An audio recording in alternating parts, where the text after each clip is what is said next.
Good afternoon, everyone, and welcome to our first webinar of March, our fourth one since the beginning of the year. I'm Lisa, working alongside Chris and Mimi here at Charity Digital, and this is my very first time as a host. Very exciting. I will be the one looking after you, lovely listeners, making sure everything works, and more importantly, making sure that all of your questions will get answered. For our webinar regulars, it's great to have you back. And for those of you joining us for the first time, a very warm welcome to you. In both cases, we hope that you will find today's webinar very interesting and full of good takeaways. We at Charity Digital are still on the high following our Be More Digital conference that took place on Thursday, 5th of March, exactly a week ago. We had 400 delegates attending over 20 sessions and amazing speakers from Charity Water, Barnarders or Shout. The conference, we think it was a great opportunity for all charity professionals to network with each other and hopefully leaving more empowered to become more digital. Over the next few months, we will be releasing some of the content captured on the day in various formats. So for those of you who couldn't attend last Thursday, please do subscribe to our newsletter, and if you have not already, and simply visit our website www.charitydigital.org.uk. As most of you will have noticed by now, we have a shiny new website that you can see here on the screen. Same as before, all the content is free to access, and if you want to enjoy reading an unlimited number of articles you are most interested in, simply create your profile for free by clicking on the grey button, register. So enough about us. Let's delve into today's presentation, which will be about creating great content from scratch. Aidan, our very own content lead here at Charity Digital, will be sharing a framework to help you build a killer content strategy. Before I hand over to Aidan, let me remind you all that we'll be hosting a Q&A session at the end of the presentation. You can submit all of your questions throughout the webinar just by clicking on the Q&A button on your screen. Please note that this could either be at the top or at the bottom of your screen, depending on your device. If you have any problem throughout the webinar, just send us a message in the chat section. And if we run out of time before your questions are asked, don't worry, we'll answer them offline and share this later with you on the recording we'll send to you all next week. So without further ado, let me hand over to Aidan, who will tell you more about content strategy. Thank you, Lisa. Hello, everyone, and thank you for joining us today. My name is Aidan Patterson, and I'm the content lead here at Charity Digital. I'm excited to be talking to you all today about content strategy. In this session, we'll be taking you through 5 steps to help you create a bespoke content strategy. What that means is that's just a content strategy that's designed with your audience and your message in mind. That means that this won't be a one-size-fits-all resource. It's going to be about really getting to know your audience and creating authentic content that resonates with them. This isn't going to be about having the best tech or the biggest budgets or glossy videos with great lighting. It's about getting your message across as clearly as possible to the people who need to hear it and doing so in a way that they can relate to. I just want to start. We hear a lot about content and content strategy, but if this isn't your day-to-day job, then even the terms themselves, they can sound intimidating. You might not know where to start. You might feel overwhelmed with the sheer amount of options there are for creating and sharing content. You might not even know what the term content means, and that's absolutely fine. I can guarantee you won't be alone in that. I can guarantee that you will not be the only one. And in this session, I want to make everything as simple as possible. I want to go through a few things quickly to talk about what constitutes content. And I think this will reassure those of you who are feeling nervous, because I think that in this day and age, we all have some experience creating and sharing content. And a lot of things we already do absolutely fall under the umbrella of content. I want to get into that. I want to share a couple of definitions with you here. This first one is a dictionary definition. It defines content as the principal substance, such as written matter, illustrations, or music offered by a website. I would broaden this definition. I would describe content as any media designed to entertain, inform, or educate. That's a deliberately broad definition. And John Fix offers a really practical definition. He just describes content. Content marketing is really just great storytelling aligned to explicit business outcomes. So these are a couple definitions that I think it's helpful to have in the back of your mind as we're having this discussion that we're going to have today. Now, I don't like to think of content as a new phenomenon, as a digital phenomenon, as a phenomenon that's new to the digital era. What we're doing now isn't fundamentally that different from what we've been doing for years. I think that content, on some level, content goes back to when early humans made the first cave painting. And content strategy goes back to when they made the second. And that's really what this is on the simplest, most fundamental level. Content is making something. Content strategy is making something else based on what did or didn't work the first time. And charities have historically been content-led organizations. Bernardo's was running content in the 1800s. Live Aid was content. And many things that we could have done in our day-to-day jobs that would fall under this banner. So if you've ever written a press release or tweeted about your work, done an article with a local paper, if you've ever made a flyer or filmed a charity event, you've ever sent out a newsletter, and you already have some experience creating content. Any media that gets your message out there to the people who need to hear it, that's content. So it's very likely that you may already be further ahead in this process than you think. There's one thing that we talk about a lot as content specialists. We come back to, it's a famous Bill Gates quote where he claimed content is king. And he said that all the way back in 1996. Maybe the terminology hasn't aged well, it's a very gendered statement, but on the whole, it's remarkably prescient. The internet has developed so much in the last quarter of the century, and content has been at the heart of that, really becoming more and more important, more and more central to the way that we live our digital lives. And because of that, we live in an attention economy. We are saturated by different types of content. There's so much available to us on so many channels, and it's in our pockets 24/7. It really is the Wild West. It's democratized things in a lot of ways. Where once upon a time, if you wanted to make a film or a song or an opinion column, you'd need the backing of a large organization if you wanted to get that out to millions of people. Whereas today, there are kids with laptops who are reaching numbers of people that would have been inconceivable 15 years ago. It's important to remember that charities, we're not exempt from this. And we're competing for people's attention just like everyone else, and potentially even more so. We may have smaller budgets, funding obstacles. We may be dealing with difficult subject matter that's hard to get across to people. And there's an addendum that sometimes gets added to that Bill Gates statement. That goes like this. It says, content is king, but context is God. And essentially, if we're unpacking that a little, it means that you can have the best content in the world, but if it's not packaged correctly and presented to the right audience in the right format, it's going to wither on the vine, it's going to get lost.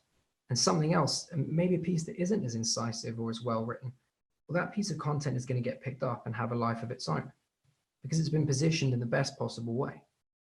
And that's where the concept of strategy comes in. That's where this content strategy comes into this. That's that second cave painting.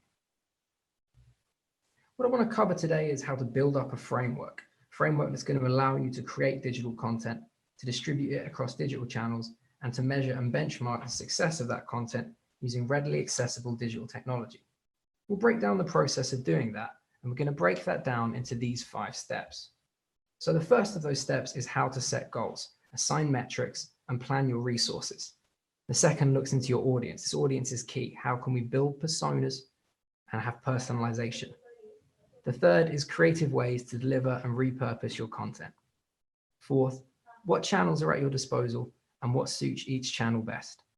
And the final one is try, test, and iterate, understanding your results and not being afraid to fail. I want to kick things off with a brief exercise. So just very quickly, in as brief and concise a way as you possibly can, think about what is the message you want to get across to people? What is your mission? What do you want people to know? I'd write it down quickly if you can, whatever you've got to hand. But this is the core message that you want to get across to people. Everything else you do, all the content that you're creating, that should be in service to this. And you don't want to lose sight of that. Any content that's not in service to this, even if it's really glossy, it's really exciting, it's not going to be effective for you. And this is really going to be your litmus test throughout this process. Is this helping me get my message across? And if you're unsure, that's okay. If you couldn't come up with anything, well, as we're going through the early part of this process, I think it's going to help because we'll be answering some questions, be asking ourselves some more questions, and this can help you to build this. This can help you drill down into the heart of what your message is. First of all, I want to talk about setting goals. Any good plan needs to start with an outline of what you want to achieve. Now that you have an idea of what you want to say, what your message is, how are you going to measure whether or not you're succeeding? These goals need to be in line with your mission. They need to motivate you and your team. So if these goals aren't relevant to you, if they don't inspire you, if they're not realistic, then you're likely to not be motivated. And it's really important that you stay motivated, that you stay on track with this, because when you're building this framework, it's going to be tough. There are going to be failings, there are going to be setbacks, there are going to be learning experiences. It can be very easy to feel disheartened, and that's only going to be compounded if the targets we're looking for aren't realistic. These goals, they need to be benchmarkable and quantifiable. That's just to say measurable. When I say that, I just mean that you need to be able to measure them. You can use Google Analytics to measure a number of factors. So I want to run through a few things quickly that you can view easily in Google Analytics right now that will help you to set goals. A few parameters we can use, a few KPIs. Perhaps you want to look at the number of reads, page views, unique page views, the number of users, or the number of new users, the bounce rate, or the average or total time spent on a page. All of this will come together to give you valuable data on how well your pieces are performing. You can adjust your goals and your strategy accordingly as you learn more and more about your audience's habits and preferences.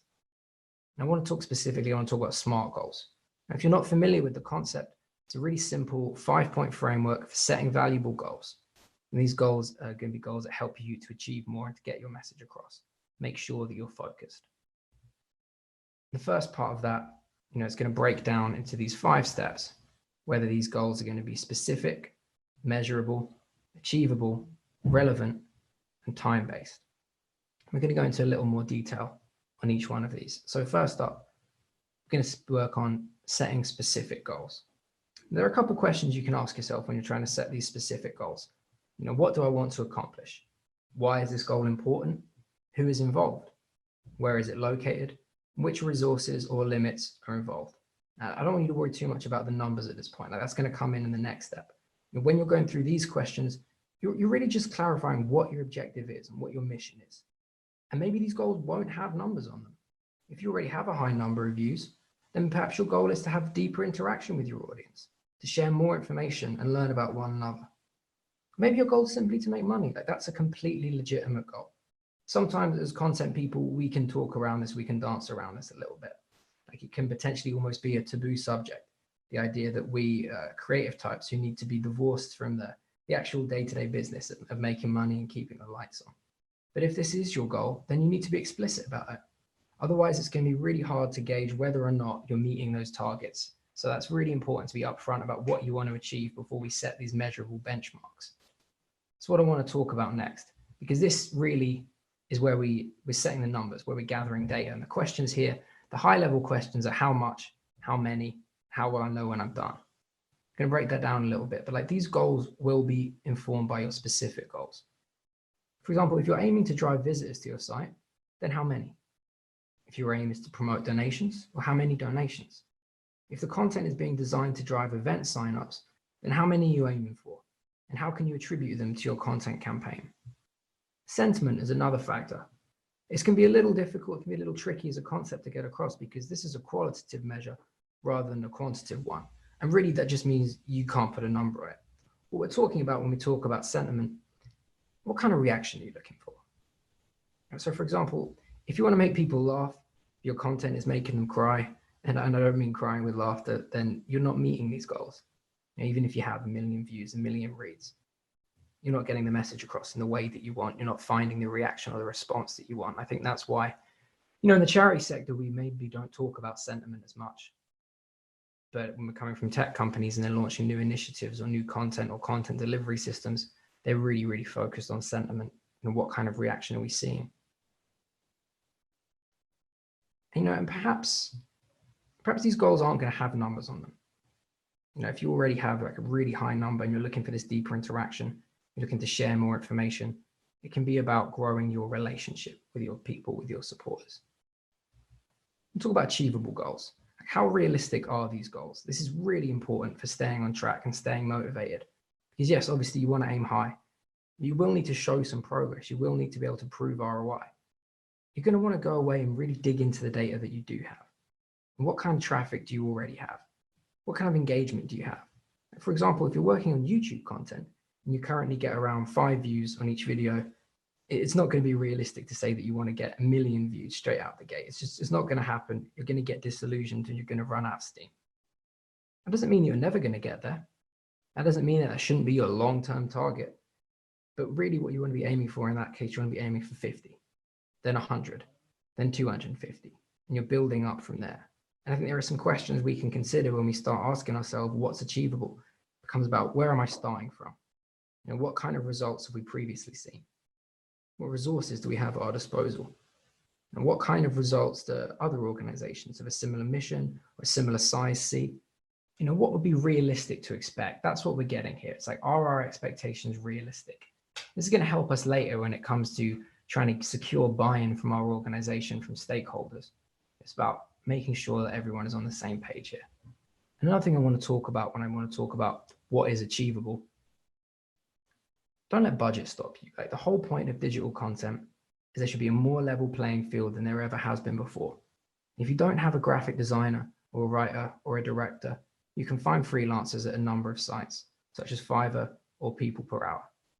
This isn't free, but it is cheaper than having a dedicated person within your organization who deals with this and whose work maybe you won't need all the time. It's an option. And also, if that's not an option, you don't want to rule out the possibility that there are digital professionals within your supporter base that'll be happy to contribute their experiences. Another option, through the Media Trust, charities can access a bank of skilled volunteers to help them with many aspects of promoting and presenting your charity online and offline, including content creation, video, digital marketing strategy, PR and communications, whether for mentoring, training, or creating compelling content. There's also a resource hub there with tips and step-by-step guides by media experts. Relevant goals, like this one might sound like it goes without saying, but again, this is really important to keep you on the right track. This is going to take a lot of time and effort, this process, this implementing of a content strategy. You want to make sure that you're making the best use of your resources before you start. I think these are some really important questions to be asking yourself, to be asking your team. Does this seem worthwhile? With everything else we've got on, is this the right time? Does this match our other efforts and needs? Am I the right person, or are we the right team to reach this goal? And is it applicable with the current budget levels, with the current socioeconomic environment? When you've answered these questions, it's really important to set yourself some time frame. Any goal, they're only going to be benchmarkable, they're only going to be measurable if we have a time frame with them. You want to set yourself some time frames. You want to start by asking yourself, what can I achieve today? What can I achieve this month? What can I achieve this quarter? What can I achieve in the next 6 months? What can I achieve this year? This is going to help you to set an action plan, which is really important when you're setting these content goals. Because in this context, the goal shouldn't just be about what you want to achieve. It's also about how you want to achieve it, how you're planning to achieve it. What I mean by that is you're setting yourself a series of ongoing actions here. This is going to get you to where you want to be. There's an old joke that we talk about sometimes. I've tweaked it slightly. I know we work with a number of animal welfare charities. Essentially, it goes like this. It's like, how do you eat a mountain? And one bite at a time. What I mean by that is if you set yourself daily tasks, you'll be amazed at what you've achieved 6 months down the line. Move on to the second point now. I want to talk about the audience a little bit. Before we get into that, there's like one thing I really want to keep at the forefront of your mind. Successful content, that's going to be content that mines the middle ground between what your organization cares about and what your audience cares about. And that's the connection between charities and their supporters. But in order to do this, you're going to need to know your audience. And charities are very lucky. We usually enjoy quite a close relationship with our supporters. We generally know quite a lot about who they are. And this is data. Every single thing you know about your supporters is a data point. For example, if you know that most of your donors are between the ages of 45 and 60, that's a data point. If you know that most of your service users live in a particular region of the country, that's a data point. If you know that most of your volunteers work full-time jobs, then that's a data point, which is good because we're going to focus on building a data-driven content strategy together. And that might sound scary, but really all that means is that we won't be making any assumptions. All that it means is that we'll be basing all of our strategic decisions on what we know, on what we can prove, rather than what we might think, we might reckon, what we might suspect. So the first thing you want to do is you want to gather data. And you've probably already done some of the legwork. Perhaps you have CRM records or donor records. Maybe you've conducted surveys. But it could be as simple as just something that all of your supporters or whoever you're trying to reach have in common. And I want to give a couple of examples. Like Prostate Cancer UK, they put out a lot of content that targets men, specifically men over 40. Now, immediately that would set them down a very different content strategy path than charities who specifically target other demographics. For example, Mermaids UK are a charity that helps gender diverse young people. While there'll always be some overlap in terms of interest, these two charities will primarily be targeting very different demographics, and therefore they'll be taking different strategies. Digital tech experts Acquia, they teamed up with us back in August to help charities get to know their audience. We hosted a webinar showing how digital tools and style can help win over new audiences. Data optimization provides information, and that information that helps break down audience segments and support trend analysis over time. Free data sets are available online to determine audience demographics, including income levels, geography, and demand for services. For charities using CRM and social media platform management systems, user reports can help charity digital leaders to think like their audiences. As charities, we should never underestimate the power of knowing our audiences. Like, it's crucial to do homework on these charitable audiences, whether that's in terms of demographics, what social media platforms and channels they like to use, what they like, the dislike, age, geographic location, all of these things. Really, when we're using the available data on audiences, building these personas, what we're trying to do is create a special connection with the audience. We're trying to ensure that we're only feeding them content that is relevant to them. Pulling all the information gathered from charity websites and social media platforms, these other demographics, these other data sets, it can help us build this marketing persona. This can be used in fundraising efforts to appeal to donors, in a number of things, but these personas, the important thing is they can be refined over time so we can target people more specifically. Strategically, having marketing personas for potential donors and supporters, this can make it easier to gauge how people are going to react to certain marketing campaigns and to feed the right campaign to the right person at the right time. Like, I really want to emphasize that's so much of what strategy is about in this delivery: right campaign, right person, right time.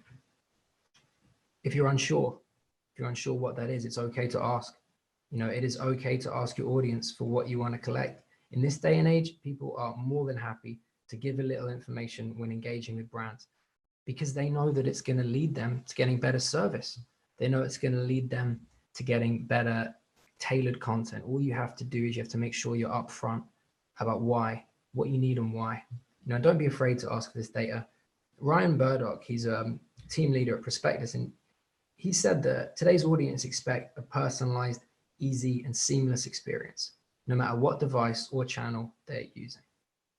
I want to segue onto the next section, which was creative ways to deliver and repurpose content. And at the top of this might seem like another section that appears intimidating. One of the biggest obstacles I hear from people who are nervous or apprehensive about getting into content, and I hear this all the time, is that they're not creative. I'm not a creative person. I don't have a creative background. I want to dispel the myth here. Creative people aren't unicorns. If you aren't one yourself, you will be able to find one. And really, at the end of the day, this step isn't about being creative as much as it is about being communicative. When you're dealing with content, creativity, it is important, but it's not the single most important thing. Being able to communicate clearly, concisely, and effectively, that's more important. That's the most important. Because you can make the most creatively engaging piece of content ever. But if it doesn't get your message across, then it's not an effective use of your time and your resources. And that's what this is about making the most effective use of the time and resources that are available to you. And that kind of brings me on to this point here. A good thing to do at this juncture is to sit back and ask yourself, what do I already have? It can be really daunting, really time consuming, and most importantly, expensive to start completely from scratch. And worst of all, then you're running a really significant risk. For example, video content, that's something that's very exciting. That's on an anecdotal level. That's a thing people always tell me they want to get involved in, but you don't want to shell out a ton for the latest tech only to find that what your audience really responds to is podcasts. It's a growing process. You start small and you build up. And more likely than not, you will have some collateral lying around, whether this is in the form of some video, an audio recording, perhaps you've got some press releases, I know a lot of organizations have blog posts. Maybe you ran a few blog posts a year or two ago and then you sort of petered out. Maybe you've got flyers, whatever it is, but try starting with what you already have and seeing if you can shape it into something new. Just approach it as a learning exercise. This will save you time and resources, and it'll allow you to get to grips with the editing techniques, which will be crucial. And it might turn out that by the time you finished, what you have on your hands isn't something you feel comfortable putting out, and that's okay. Because I suspect that if you've done this, you're going to have some more ideas now. And what's most important, the process will never take as long the second time around. You will have learned things, you'll have gained valuable insights, and you'll have a better idea of what you want to do. I want to talk a little bit about something I think it's really, really crucial in the sector in particular. That's community-led content. And community-led content that's really popular these days. We can use communities to engage others within our network, and user-generated content in particular, very, very engaging. There are whole content platforms that survive and thrive just off the concept of user-generated content. Charities may find they already benefit from this when it comes to social media. So why not try expanding this concept? You could maybe look at supporter blogs or vlogs, service user testimonials if it's appropriate, or simply event photos, which are themselves, they're a really shareable form of visual content. It's a great example of showing a charity's impact online. There's a children's rights charity called Plan International. What they did is they kept it positive and they kept it simple. Children from Ghana were given handheld cameras to tell their own stories in an ongoing campaign that puts the spotlight on the real people the charity continues to help. And one of the most cost-effective ways of maximizing a limited budget is using social media. Wood Green Animal Charity made the most of its followers' content by asking for their own stories of pet adoption and including them in personalized Instagram story with their pet's name. In a similar vein, animal charity Blue Cross, they also played up the animal cute in a partnership with video platform TikTok. They asked people to create and share videos of their beloved pets, and the platform pledged £1 for every video uploaded. The thing about engaging with real life supporters is it helps you find your own voice and be authentic. It helps you to find that middle ground I talked about at the start of this section. It reminds you what your mission is, and it helps you get in touch with the people you need to communicate that mission to. And on that note, you really want to allow the people within your own organization to shine through. Allow them to express themselves, because their passion and their enthusiasm for your work and your mission, that's the most valuable resource that you have. Mailchimp, they offer a content style guide. Now that can be a good starting point to guide digital leaders if you're unsure about writing style, vocabulary, and syntax. And what you can do is over time, as you get to know your audience better and find out what they respond to and what they don't, you can build out your own voice and your own personality through a process of personalization. And finally, on this point, I want to say, don't be afraid to think outside the box. There are more ways than ever before to distribute content. And if you get ahead of the curve, then you can enjoy increased visibility within emerging channels. For example, Stand Up to Cancer, they recruited a comedian, Joe Lycett, and he hosted an Amazon Alexa-based quiz. So people could host their own fundraising quiz nights at home. And that Alexa technology is getting the content they need out to them. It's an innovative fundraising campaign. It's based around the latest in voice assistant technology. My personal favorite charity digital content that came out last year was completely the result of a weird little mishap. It was the boss of a children's hospice became a bit of a social media phenomenon. He was essentially just on TV mistaken as the new manager of Huddersfield Town. He looked just like him. And Wakefield House, in the wake of that, they partnered with the football club. They created some very funny and really natively digital, organic piece of highly shareable content. What people liked about that was it was authentic. It didn't smack of trying too hard. They weren't planning it. It happened organically, and they were able to capitalize on that. And they're able to use that partnership to reach a whole new audience. That kind of brings me quite nicely onto the next point, which is what channels are at your disposal and what channel is going to suit you best. And really that boils down to the key question we're probably all worried about here. What sort of content should I be creating? That's the burning question, I think, right? And really the long answer is many is relevant to your audience. Some larger organizations, they can probably justify the creation of every kind of content. Some small charities, they may only have the resources to dedicate to one or two. the most important thing is you're being efficient, making sure that you're investigating the right channels for your audience. And to do this, we're going to get an answer to this question, but we're not going to tackle it head on. We're going to go back to what we've learned in the last couple of sections. The reason for that, channel dictates format. And what I mean by that is the type of content is going to be dictated by the channel. So if you decide that the right channel is podcasting, then a content type will be audio. If you decide that the right channel is YouTube, then the format will be video. These questions, we won't have to work them out. They'll work themselves out. What we need to do is identify the channel. And this is how we do that.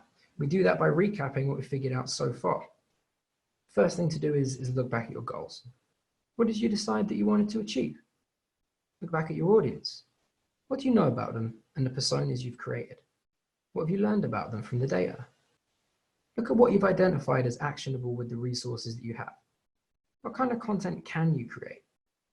And finally, what channels do your audience use? That one's really important. You want to start by taking what you've created or what you can create. Does this match the channels that your audience uses? Because if so, then you're good to go. If not, then some investment, whether that's of resources, time, or both, will probably be necessary. Now, for example, if you're a charity specializing in professional matters within a specific industry, you might find LinkedIn to be a really effective channel. But potentially, you'd not have a great deal of success on a platform like TikTok. Whereas a youth charity could see great engagement on TikTok, and they might find that LinkedIn simply isn't relevant to them. It's just about finding the right place to reach your audience. And that can be intimidating if you don't know where to start. And I want to reassure you that if you're unsure about what the right channels are, start by eliminating the wrong ones. The more you know about your audience, the more you can rule things out. And all of this will help you get closer to the right strategy for you. And once you've gathered enough user data to start content marketing, then you're going to want to track the kind of response that you're seeing in real time using the metrics outlined in the previous sections. In time, you might find that your audience, that they're just not responding to the channels or content formats that you expected. It's the kind of valuable lesson that only a data-driven organization learns. I want to talk a little bit now. I want to just briefly run through some of the key types of digital content. It's going to comprise written content, which can take a number of forms, including blogs, articles, ebooks, white papers, essays, reviews, long-form written content, or case studies. You have video content in all its forms, whether live, motion, or animated. Audio content, such as music or podcasts. Image or visual content, such as photos, cartoons, graphics, infographics, social media sites such as Instagram, or live streaming, whether that's video, podcasting, webinars such as this one, or on dedicated streaming channels such as Twitch or Discord. We'll talk a little bit about some specific campaigns and how they found the right channels. The Cancer Research UK's Their Legacies campaign that leveraged TV adverts, YouTube, and social media. Now, importantly, the TV adverts, they reach target audiences who are not typically on social media, or at least are likely older than the average social media user. Allowing for creativity and fresh content in the digital charity strategy, that can attract more attention. Compass, they're a communications platform, and they suggest switching formats and performing a content audit to remove repeated stories. Social media today also offers an online resource to interactive content, where charities can capture audience data and engage effectively. I'll give a couple more examples here. There's a baby charity called Tommy's, and they know exactly where their audience are, who they are, and how to reach them. That charity, they utilize their online network of mums through a personalized Facebook Messenger quiz.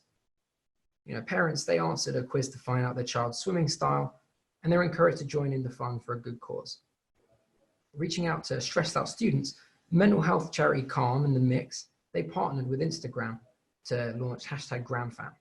This is a great example of knowing exactly who your audience are and where they live. This was a digital magazine.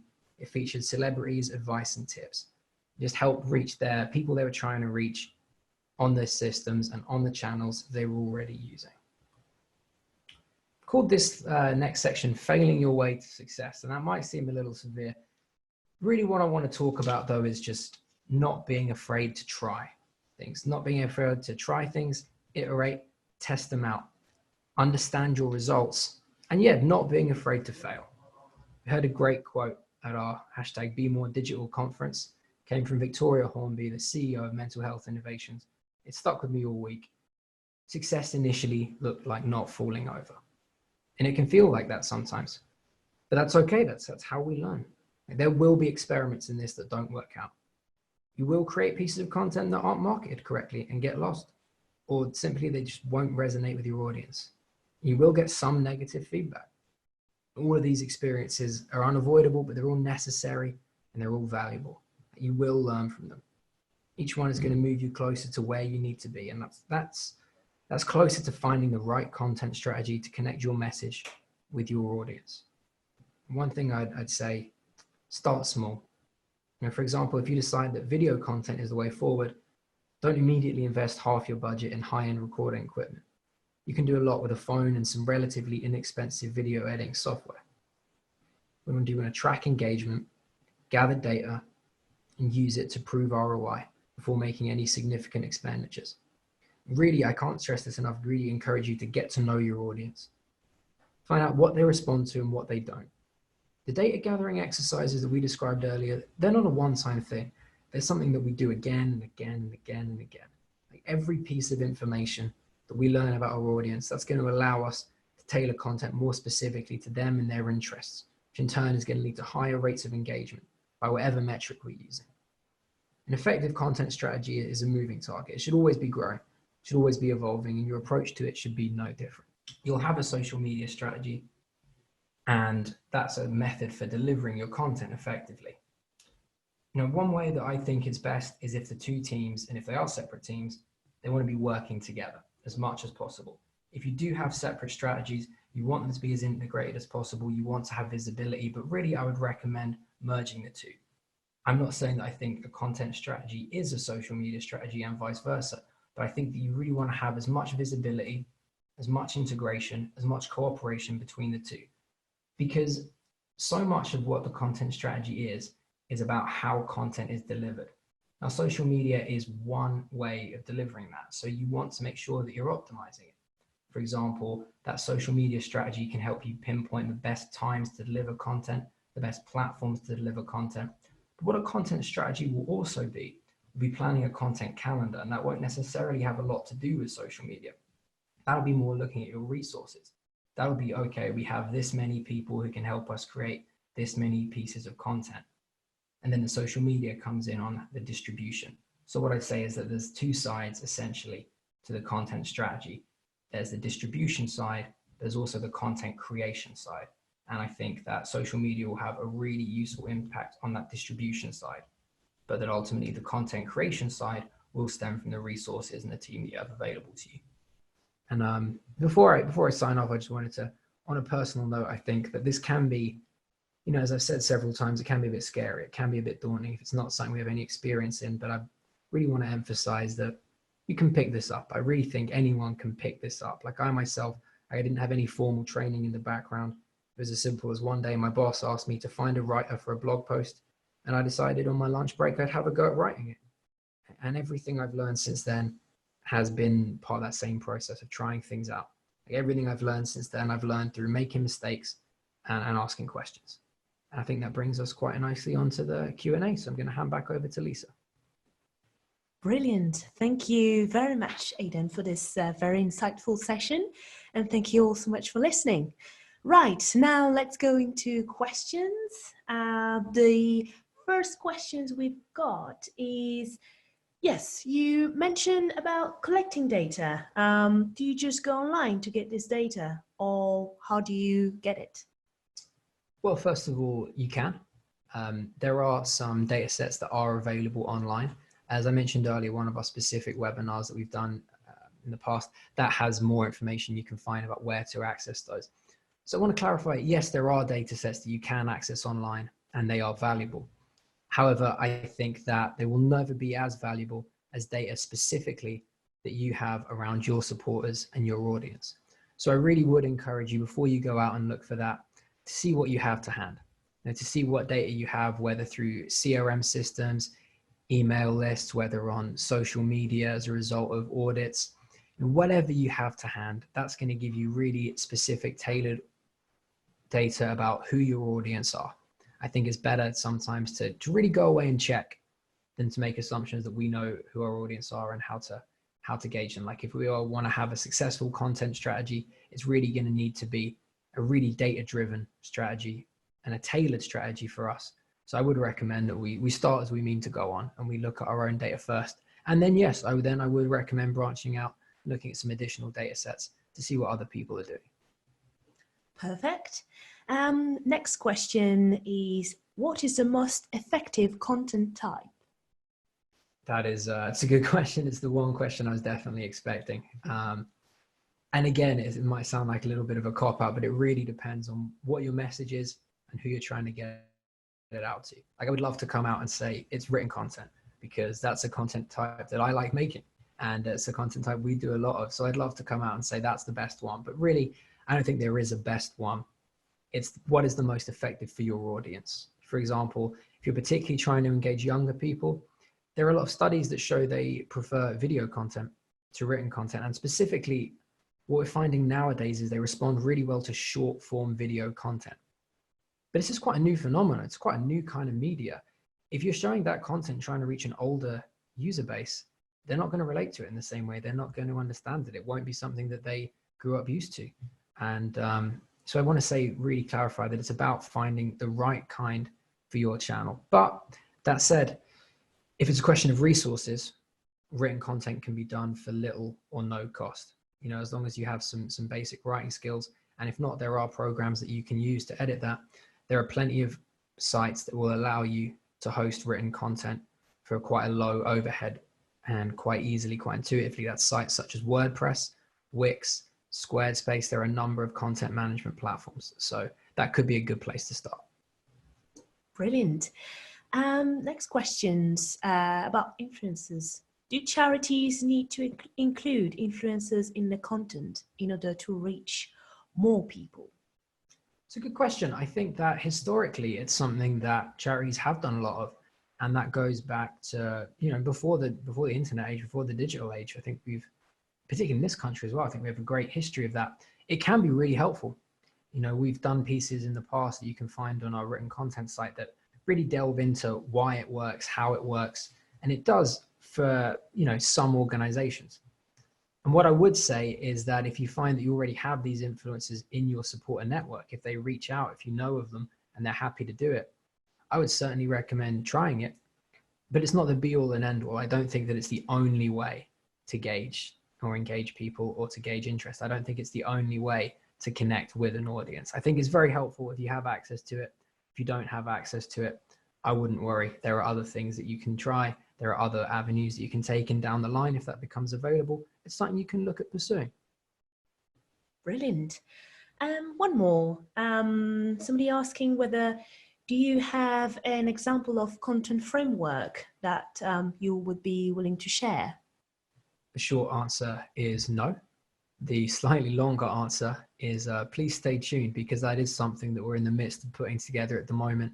That's a resource that we are aiming to be putting out on Charity Digital, and that will be specifically, you know, aimed at charities and organizations that are at the start of their content journey and want to put in place a specific framework, and it'll probably be based along these principles. So please do keep on the lookout for that. Brilliant, thank you. Question from Rachel. How do you translate a strategy into a monthly plan? That's a very good question. I think that a monthly plan is a really, really important part of a strategy. So we talked in the first part about wanting to set those goals, and there was one in the SMART goals. It was the T of the SMART goals. Time is really good to bench that up front. You know, how many pieces do we want to put out a month, a year, a quarter? And that allows you to plan. You know, really, if you're going to dive into this, I'd say before you start putting out a few pieces of content, you want to be planning a little bit in advance, and you want to know what your goals are in terms of output. You want to know what your goals are in terms of how many pieces you'll be putting out. So for example, say you knew that you wanted to put out 10 pieces next month. Where the strategy really comes into that, how are those pieces linked and how are those pieces delivered? And that's something you'll want to be doing before you move on to the monthly strategy. You'll want to know what the topics are you're covering, where they link with one another, how they're being put out. So in that way, I think it's an important part of the strategy. I think you will want to have a calendar, you will want to know what you're doing, but there are higher level discussions that you need to have about the kind of content you're putting out first before you can get into, okay, this is what we're delivering and when. Great. Another question, what is your process for recording and collating content? For example, do you keep a central spreadsheet of content pieces from across the charity, or do you rely on meetings and conversations with people? It's a good question. I think that there's several things that I've seen organizations do. There's several things that I do myself and that we do here. I would not rely on conversations. We're always encouraging people to be more digital. I think that it's best that you have a record, because as try as we might, when we're making content, we're busy, we're working on many things at once, stuff will get lost. Essentially, the more records we have, the better. Now, what you can do is you can create a content calendar. Maybe you're doing that in something as simple as an Excel document or a spreadsheet that's telling you what you're putting out and when, and that'll give you visibility so that people working on social media will know what they can expect to have out and they can plan their time accordingly. It means that any writers or content creators will know what they have to work on in the coming weeks, coming months, coming days, so they'll be able to plan their time accordingly. And you can use that document to track. So once a piece has gone out, how many engagements did it get? How many reads did it get? How many views, whatever metric you're using. And you can also, again, I'm going to recommend using Google Analytics for that. It's really important when you're creating an ongoing content strategy. You want to look at how specific pieces of content are performing. Say, for example, there's a topic that you're really excited to cover. You put it out, you think it's really going to connect with your audience. You want to measure that, because sometimes it does and sometimes it doesn't. And if you know that, you can pivot. And what Google Analytics will allow you to do, whatever metrics you've chosen, whether it's page views, new users, time on page, it'll allow you to track those in real time for each piece, so that you'll have a better idea of what's performing, and you'll be able to tailor your ongoing content in the future as well. And a very interesting question. How can charities with small budgets save by hiring freelancers when freelancers charge money? That's a good question. Essentially, the saving is not a total saving, that there's no expenditure. It's about keeping overheads low. So for example, if you don't have the resources to have an in-house person who's specifically dealing with content, but you know that you want to put out a large amount of content and that you have reason to believe that that content will generate a certain amount of revenue, then the investment of a freelancer on a part-time basis can make sense for some organizations. It comes down to that. Essentially, it's a question of finance. If you believe that what they'll do will have a level of value that will match what you're paying out in terms of freelance rates, then that can be a really useful way of going it. But not for everyone. If your goals aren't necessarily in terms of raising funds and you don't have the resources to hire freelancers, then again, I would go back to recommend see what you have within your team, what skills team members have around content creation, whether they have any interest around content creation. And again, put out a call for supporters. It's something I have seen charities do, is make the most of the supporters already within your network, because there may well be digital professionals there who would like to get involved and don't know that that's an option. So I think that there are a few things, but I think that for the organizations that can justify the expenditure, hiring a freelancer can make more money than it costs, and you will potentially then only be hiring them for a certain number of hours, so you can keep that within budget, and it will effectively be cheaper than having an in-house person specifically to do that role on a permanent basis. Oh, thank you. One more question. How do you convince others of the value of content and convince them to invest in it? So essentially, I would start with a small sample size. The best way to convince someone that content is going to add value, that content is going to provide some kind of return on investment, is to show them what you can do. There are many pieces of content you can create, whether it's written content, whether it's video content shot on a phone and edited with low cost editing software. there are several pieces of kinds of content that you can create that you can put out at a very low cost. If you can do that and you can prove, okay, it got this much engagement, and get the buy-in to dedicate a little bit of time within your team, maybe not any more resources, but little time, and you can come back and be like, okay, we matched that or surpassed that engagement with the second piece, you can gradually build up. So what I'm saying here is you can start small, you can gather data, you can see, all right, this is the kind of engagement we got from this is the kind of engagement we got from this, and you can gradually build up. And that really is what I'd recommend doing, because that way you're not going to be putting large amounts of capital behind risky ventures. What you're going to be doing then is only putting, resources in terms of time and money that you have at your disposal behind things that you are proving on an ongoing basis are working for you. So really, that's how I recommend it. You start small, gather data, use that data to prove ROI. Fabulous. Another question from Wendy. How do you find out what other charities in your field are achieving? It's a good question. I think that sometimes we can be a little coy about the kind of reach that our content is having. Fortunately, we can look on social media is a really good way of doing that, because that gives explicit metrics of how many engagements we're getting, whether that's in terms of views, whether that's in terms of shares, retweets, whatever it's measuring, you can find that available, and that gives you quite a good idea.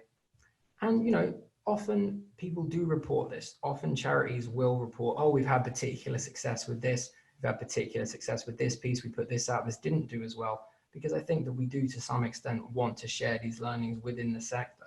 And this stuff is put out if you look out for it. So I'd say, it's about always being on the lookout, going out and seeing what is available out there. And if you're not sure where to start, I do recommend looking at the social media of charities that either work within your sector or a similar size, or you just like their strategy, you like the kind of thing they put out. You can see on social media what kind of stuff they're performing, and that will give you some really simple data, which is, I think, a good place to start when you're asking yourself these questions. Great. Another question. Should you often ask your audience about your content and their feedback? I would say yes. There's no simpler way of getting feedback than asking for it.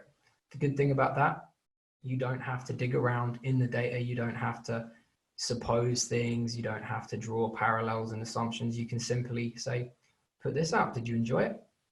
And that'll give you a yes or no. And sometimes that can be quite disheartening. Sometimes you can put out something that you thought was the best thing you've done in a long time. Your audience come back and say, we didn't like that at all. And that's that could be tricky. But at least then you know. So I would recommend it. It depends on the kind of relationship you have with your audience. And that's something that I think is really important. You don't want to do it too much. It's very important that we don't bug people. We're always in this attention economy that we talked about earlier, competing with so many things. So I think it's about choosing your moments, and it's something we don't want to be doing too much of, but I think it has real value. I think that it's the best and simplest answers that we're going to get to direct questions. Brilliant. Another question from Sanjit. Would you say Mailchimp is a good place to store customer data? They have a minimal budget for a CRM system. Sanjit is looking into ending contact form data and store the donation manager in there. So do you have any sort of recommendations for software?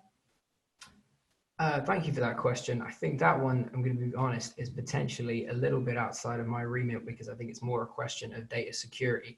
That's something that we will be able to get some information to you on via email. And I think that it's an important question. It's a good thing to be considering, because when we are gathering this data, it's very important we do have that obligation to make sure that it's protected. So we will get that information over to you, and thank you for raising that. It's an important issue. Great, thank you. One more question. We have, how can you promote new content to new users? The person asking finds that the content that they share on their website and social media is popular with existing supporters, but they're struggling with how to get new supporters on board using this same content.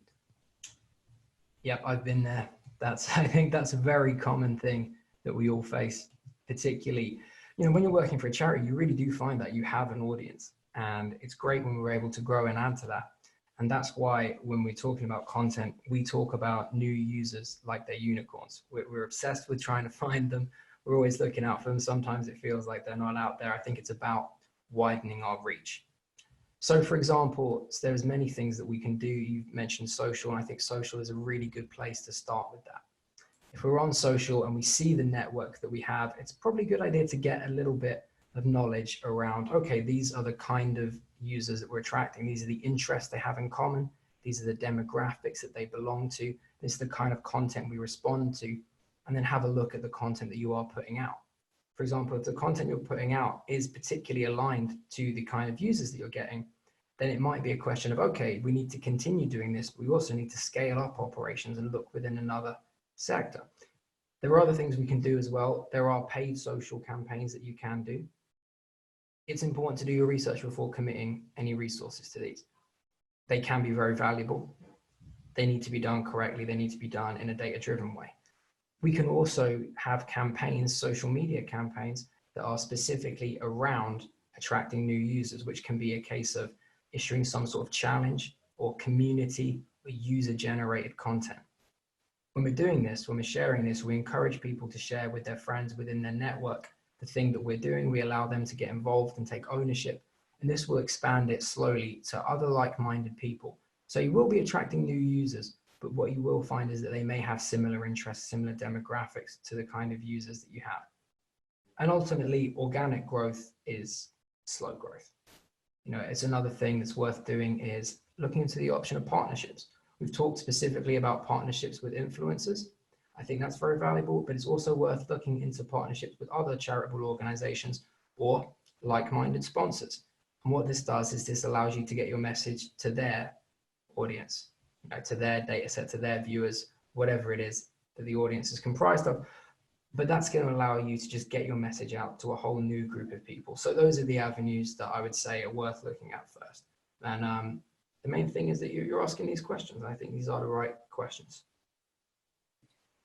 Okay, well, thank you very much, Aidan. That's all we've got time for. And obviously, if you have any more questions that you would like to ask, don't hesitate to email us. I'll get to it in a second. So we will be sending out a recording of the webinar along with some additional resources via email next week. We will upload to our website for you to keep coming back and any more. And also don't forget to also share with your colleagues. Coming up next, we will be releasing a great podcast on accessibility in partnership with Microsoft next Tuesday. As usual, you can find these on our website and they are available via your usual providers. For our regular webinar attendees and the new ones, we'll have the fantastic teams from Salesforce on 20th of March at 1 p.m. who will share with us some insights on the CRM opportunities for nonprofits, and you can sign up already. Finally, we'd love to get your feedback about today. So my colleague Mimi will be sending you an email right after this webinar, and we look forward to receiving your comments. This will allow us to know if what we're doing is right, or if not, we'll work hard to bring the best possible content to you, our listeners. Thank you again for tuning in, and see you next time.